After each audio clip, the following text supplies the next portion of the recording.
একজনকে রেখে দিয়েছেন আল্লাহ পাক, কিয়ামত পর্যন্ত সে এভাবে থাকবে।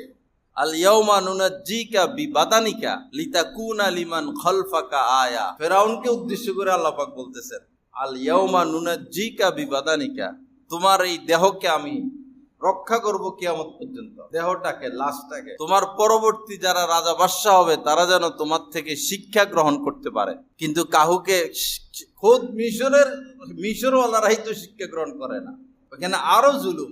কাউকে দাড়ি রাখতে দেয় না। আপনি যত অশ্লীল পোশাক পরবেন, মেয়েরা, ছেলেরা, সরকারের পক্ষ থেকে বা আন্তর্জাতিক আইনের কোনো লঙ্ঘন নাই।